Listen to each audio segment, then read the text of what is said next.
Проблем ова лето беа депониите во Струга, порано беа депониите во Тетово, Гостивар е веројатно континуирано проблем, депонијата во Струмица, во Штип, во Куманово, во Битола, во Прилеп, во Охрид, насекаде се проблематични. Зошто? Заради тоа што сите депонии во Македонија се диви депонии. Никој не ги исполнува стандардите како што се пропишени со законот за цврст отпад. Од тука историјата ни покажа дека решавањето преку регионите статистички кои што постојат во државата, тоа се вкупно 8, заради изградба на регионални депонии, не дадоа никаде резултат. Југоисточниот плански регион и северозападниот плански регион паралелно водеа постапка за избор на приватен инвеститор или концесионер за решавање на депониите.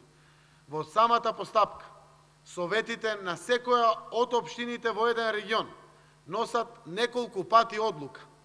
Ако се случи да во регионот има 12 општини, тоа значи дека 12 совети на 12 општини морат да донесат меѓу 3 и 5 одлуки во процесот на пронаоѓање на концесионер. Ако се случи во таквите постапки, еден советник од било која од 12 општини да не се согласи од делот на мнозинството и да нема мнозинство, тогаш паѓа одлуката на потенцијален концесионер кој што може да изгради депонија за цврст отпад за потребите на тие потенцијални 12 општини.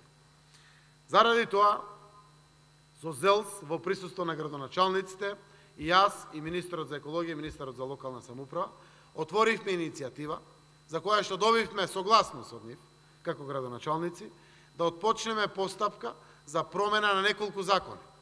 Тоа е законот за локална самоуправа, кој што е двотретински закон, законот за цврст отпад, законот за комунални дејности и законот за јавни предпријатија, за да може дејноста собирање на смет, односно депонирање на сметот, го пренесеме на централно ниво. Да државата ја преземе обврската со решавањето на депониите на територијата на Република Македонија. Општините остануваат надлежни за собирањето и за транспортирањето на сметот.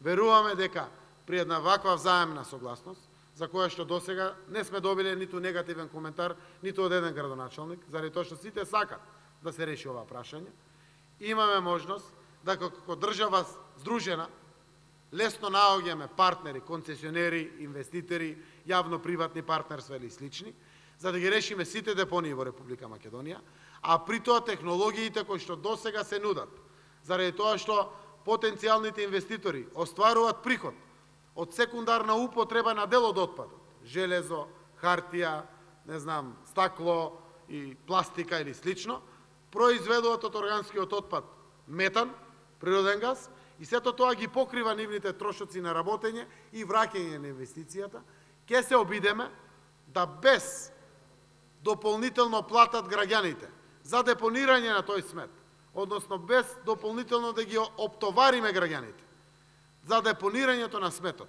да обезбедиме инвеститори кои што ќе изградат модерни депонии, дали ќе бидат палиониците, кои што апсолутно се еколошки затворени, дали ќе бидат традиционалните селектори кои што ја селектират претходно целата отпадна содржина, а после тоа создаваат и компост кој што се користи во земјоделството, или со она што значи затварање на депониите и излекување на природниот газ заради производство на енергија.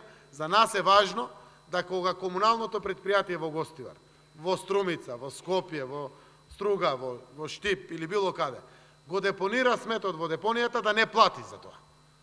Тоа ни е важно. Тие ако мора да платат, ќе стават на сметките на граѓаните. Од тука, убеден сум дека преку надлежноста нова, ако секако собранието се согласи преку ваквите закони, Министерството за екологија и владата на Република Македонија, со помош на Министерството за локална самоуправа, ќе навлезе уште во вториот квартал на 2018 година во решавање на проблемот со депониите во Република Македонија. Ова е горливо прашање и еден од приоритетите на владата за негово решавање, како што се и прочистителните станици за фекални води, како што се и канализациите, кои што само 17% ги има во населените места во Република Македонија.